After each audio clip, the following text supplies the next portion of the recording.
This is Answer Me That on Storm FM, sponsored by Bar Uno.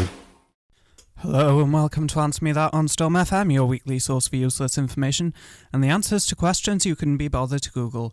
Coming up this week, what's the difference between robbery and a heist? Why are some parliaments round and some face-to-face? Why can't you smile in passport photos? If your cynicism is justified, are you still technically a cynic? Along with some other things.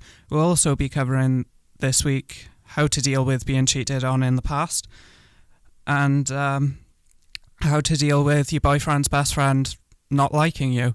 If you have any comments on any of these questions or you have a question yourself, don't forget you can get in contact by emailing studio@stormfm.com, go to facebook.com/stormamt or text Storm plus your message to 60300. Text charge at your standard network rate. This is Answer Me That on Storm FM. Send your questions to studio@stormfm.com, facebook.com/stormamt, or text Storm plus your message to 60300. Text charged at your standard network rate.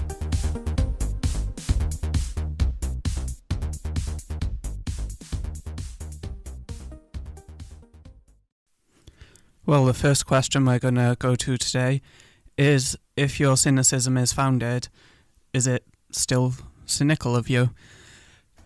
First off, it's important probably for a lot of people to actually define what cynicism is, and it's defined as a person who believes all people are motivated by selfishness, or a person whose outlook is scornful and habitually negative, so they see things in a negative way. It's also apparently a member of a sect of an ancient Greek philosophers even, who believed virtue to be the only good and self-control to be the only means of achieving virtue.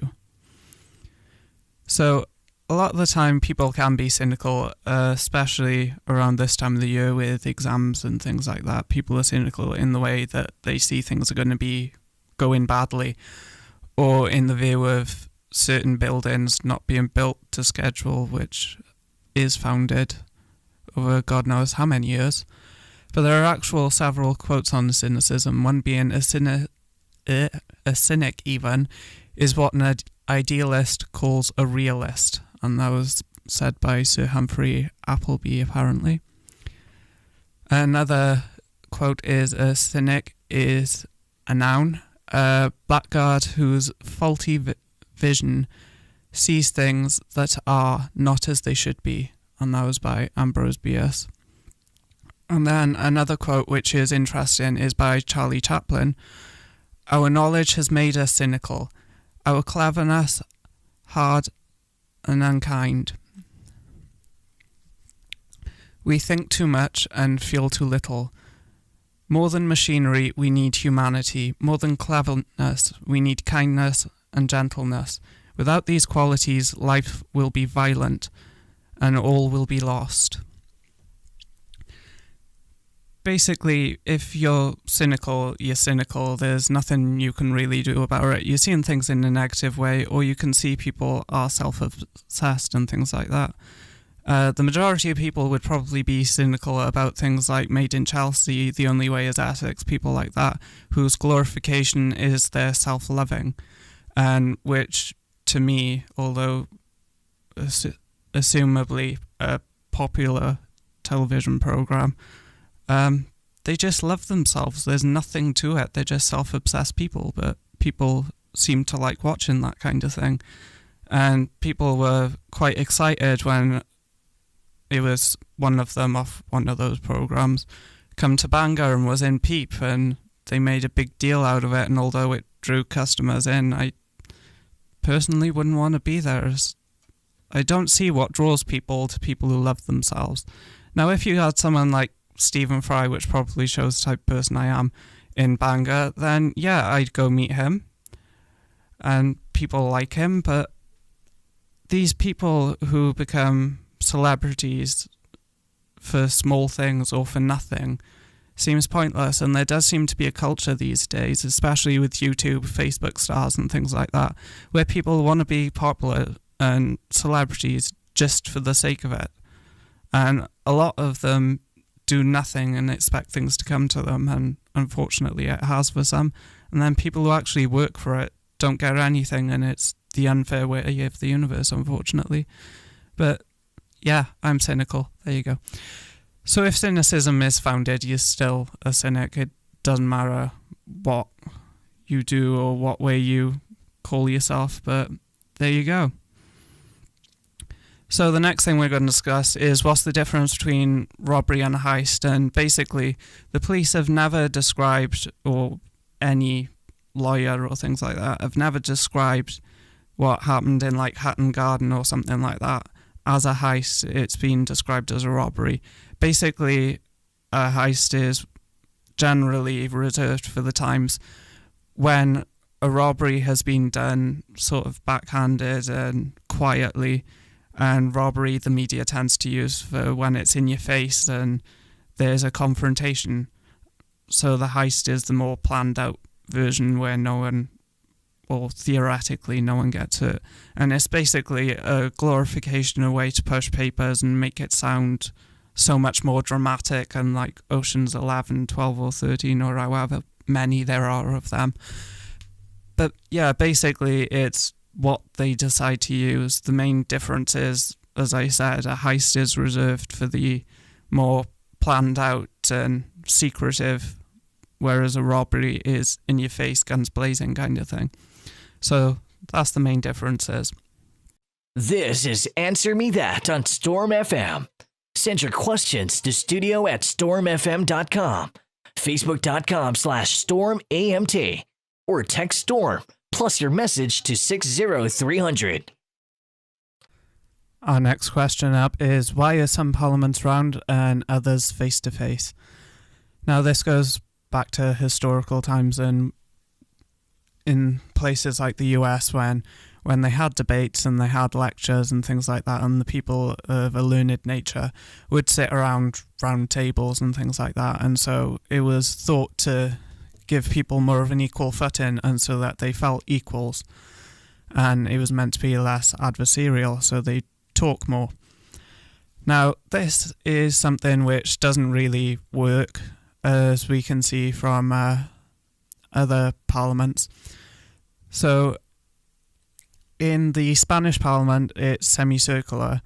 One of the facts which come out of it being that shape was that someone had gone in and started firing wildly in 1982 and actually missed everyone who was in the parliament. And it was thought to be good because it would stop people from being adversarial and punching up, although in this case it stops anyone getting shot. But if you look at things like the Italian parliament, which is round, then you get them punching up quite regularly actually, and they're quite vocal about it, whereas in the UK you have two separate sides and it's segregated, so you have the party in power and everyone else basically, and it's segregated. It's sort of like I look down my nose at you kind of thing when you actually watch the debates and they're arguing. And occasionally you would like one of them to punch the other, but in the British Parliament there is segregated lines which politicians are not allowed to cross. And if they cross those lines, they can get in serious trouble politically for what they do, and the chief whip may have a word with them. So the idea is that semicircular or circular is meant to encourage more conversation rather than arguing. That's the idea with places like the UN using more of a rounded room than this side and that side, and the EU and things like that. It doesn't work, but that's the theoretical nature behind it. It's just like the police service paying tons of money for some psychologist to decide the colour to paint the room because it's meant to be more calming. Doesn't work, but theoretically it's a good idea. Another question we've had is, what is the difference between a motherland and a fatherland? And it's not something you can easily find or look, and again it's just idealisms again. So one person has got in contact saying that it can be both or neither, and it doesn't really make a difference. Another person has said, at a guess, they'd say that peasant countries, people who live off the land and hope of fertility of the earth, will see the land as a motherland, and in more militaristic countries it will be seen as a male leader. So Germany having the fatherland, not to mention the war. But this isn't something which is quite strongly believed or evidenced, because you look at Wales and our national anthem, the land of our fathers, and we, for many, many, many years, haven't been in a militaristic country. In fact, we never really have. We've had invaders we've fought off God knows how many times and things like that, but it's never been a military culture or a dictatorship kind of thing. But then again, if you look at Anglesey, it's called the Mother of Wales, Mon Mam Cymru, because of the fertility of the soil, and it was used so much for farming, and so much of it is still used for farming today. And that's within the same country, and it's idealism. And then if you look at things like Russia, they had a strong military influence, and yet that is known as the motherland. And this could partly be because mothers played such a integral role to the family relationship, and they would help rear the young, and they would give them their beliefs for life. And it was a very strong cultural bond between the mothers and the rest of the family, and particularly the older generations. So there's no definitive answer as to what is the difference between a motherland and a fatherland. Rather, it's one's own individual beliefs about their country and what they decide to call it as. It's just like most of the time people call ships she. It's because that's just what's been passed down culturally to them, so ships have become she. And in idealistic terms, it's because when they went to war or when they went off exploring in different countries, this was their mother, this was what they lived off, this is what protected them and potentially could kill them. It is their all, basically. And that's partly why ships were called she's rather than he's. But there you go. It's basically down to beliefs and what you do, but there you go. Our next question is, why can't you smile in passport pictures? And you haven't been really able to smile properly for God knows how many years, and part of the reason is because when you have a deadpan face, it's easier to imagine you in different expressions and things like that. Whereas if you're smiling in your passport photo and then you go through and you're miserable, get your hair's messy and in your face, it could be that the person at the passport office or whatever, they don't recognize you because you look so different to when you were happy with your hair done up and things like that. But that's part of the reason why it used to be. But they did used to allow smirks and things like that, because there's stories online quite often of where people who work for these passport photo taking places have had to try 20, 30 different times because the customer keeps smiling or smirking, and the best they can do is to have a little smirk, because when that camera's pointed in their face, they are conditioned, well, it's Pavlovian conditioning, to smile when the camera's there. So they automatically smile and they have to try and fight it, which makes it difficult. But the reason now why they don't tend, or why you can't smile in photos, is because of computers. Computers are only as clever as those who program them. They can only do what they're told to do. And the way they do it with biometric scanning is they measure between the corner of your lips, your eyes, your nose, by key identifiers on your face. And as soon as you smile, or if you grimace, then it's possible for these identifiers to move. And that means that a lot of the time these measurements will change. So as soon as you go in front of a computer, it won't be able to tell that it's you. And that's partly why fingerprint recognition is built into phones and why they've backed off from things like the biometrics of the face and facial scanning. It's also because it couldn't tell if you were dead or alive, and someone could hold a photo up to your phone and it would be spoofed. But there you go. But the main reason in passports why you can't is biometrics, because as soon as you change your facial expression, those measurements change. And that's why a lot of the time, if it doesn't work in an airport, you just get sent to a normal person who will be able to tell if you are this person or not, theoretically. Although there are many cases of people flying on twins' passports and siblings' passports and things like that, or fake documentation. But biometrics is going to become the standard, and going forward it could include that every time you change countries you have to have your fingerprint scanned, because although retina ID and retinal scanning is more of a constant thing, more of a thing which isn't going to change much, your retina can change, and over time it does deteriorate, which is partly why you have to wear glasses, contacts and things like that, is because of your retina changing. And everyone's retinas are different, they are individual, but some people's eyes change on a regular basis as well, so it can be spoofed again, or it can fail for you every single time, depending on what your eyes are like. This is Answer Me That on Storm FM, sponsored by Bar Uno. So, what can you do if your boyfriend's best friend doesn't like you, or your partner's best friend?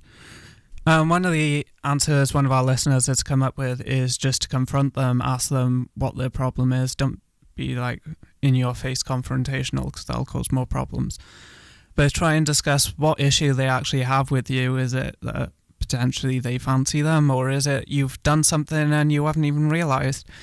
If it is that you've just been long-standing enemies, then there isn't much you can do other than try and keep your distance from one another, and obviously don't try and push out the other one, because that's just going to cause whoever you're with to feel in the middle, and they're going to feel awkward. And if you've just got with them and their partner doesn't like you, or their friend doesn't like you even, then it's likely that you're going to be for the chop. So it's about approaching it with in a certain kind of way, where you're not just going to be he said this, she said that kind of thing. It's going to be more sit down, work out your issues if you can.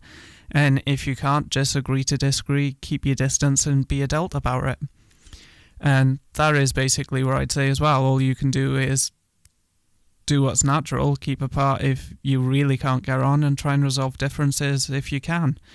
Be delicate when you're bringing it up. Just don't go, "Oi mate, what's your problem with me?" Because other than sounding like a complete and utter ill-educated idiot, you're also probably more likely to cause more problems. So approach it delicately, be polite, and if you can, work things out. So another question we've had is, how do you deal with being cheated on in the past? And it's not something you can really give an answer to. Again, it's like getting over relationships or getting into new ones. You have to give things time, and if someone is kind and open with you, like you know their phone password, or they leave their phone open, they're not constantly shutting the laptop lid whenever you walk in the room or closing down pages, you're more likely to trust them. But if you are with someone, it's about being open with them and talking to them about it. If you feel you love them but you're scared they're going to cheat or something like that, then talk to them about it. If they've cheated in the past, it's likely they're going to again. So your worries are founded and there are going to be problems, but just talk about it, try and work things out, and if you can, be more open with one another. Like, don't be shutting the laptop lid and stuff like that, because that looks dodgy even if you're not in a relationship with someone. So yeah, and also don't be doing dodgy things. There has been cases in lectures in university where someone had thought someone was really concentrating hard during their lecture on something on their laptop, like the slides or some notes they were typing. Turned out they were watching pornography during a lecture with everyone around them able to see, and they really didn't care. it was normal to them for some bizarre reason. So don't be doing things like that, and if you are, be honest to each other about it, because if you are hiding things, then it's going to look dodgy, they're not going to trust you, and it's going to cause all sorts of issues down the road. So you have to work those kinds of things out. So yeah, it looks like this is going to be the end of the show today, because we have not many questions left. In fact, there's one more I can go on to now before we finish, and then we're going to go on to some music before we leave. But if you have got questions, they are what makes the show. We haven't got many left before we finish for the end of the year. So get in contact with studio@stormfm.com, Storm plus your message to 60300, nifty little form on the website. In any case, make sure you include AMT anywhere in the subject or with the text in the text. Or you can go to facebook.com/stormamt, where you can find our posts and old episodes and things. Or you can go to answermethat.tk, which is a mobile-friendly website where you can listen back to our old episodes, get in contact with your questions and find all the contact details.